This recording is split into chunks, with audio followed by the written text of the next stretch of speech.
l'heure. Passons à l'actualité internationale avec une révélation de taille quand on sait les rapports que la France a entretenus avec l'Algérie entre l'année 1962, date de l'indépendance, et 1978. Rapport tendu.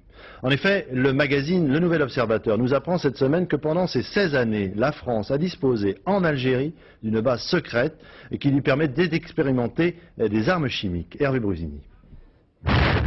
C'était en Algérie, le 13 février 1960, la première bombe nucléaire française. L'essai avait été préparé dans le plus grand secret, ici, au cœur du Sahara, à Reggane. Ce dossier n'a à présent plus grand-chose de mystérieux. En revanche, on ignorait totalement l'existence d'une autre base secrète, elle aussi, située à quelques centaines de kilomètres de là. Nom de code, Bédenamous.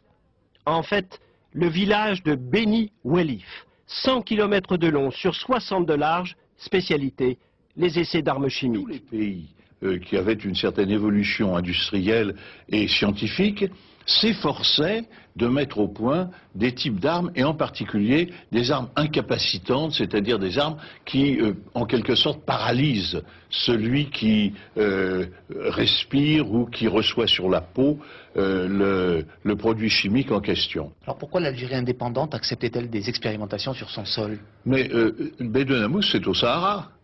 Et au Sahara, comme on le sait, il n'y a pas beaucoup d'habitants. Et les expérimentations de la France à Bédenamous ne gênaient pas du tout l'Algérie. Au contraire, je dirais au contraire parce que ça apportait autour de Bédenamous une certaine activité qui a disparu complètement quand nous avons fermé le centre. En fait, la base de Bédenamous avait été prévue par une annexe secrète aux accords d'Évian en 62. Louis Jox, que l'on voit ici sur des images très officielles, en fut l'un des grands artisans. Le général de Gaulle voulait absolument que soit maintenu un polygone d'essai ultra secret.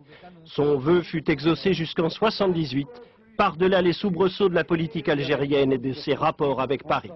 Cette révélation inflige un démenti à ce qu'on peut appeler un mensonge d'État. La France a toujours nié avoir procédé à des expériences chimiques en plein air. Aujourd'hui, on ignore les séquelles de ces essais en territoire algérien.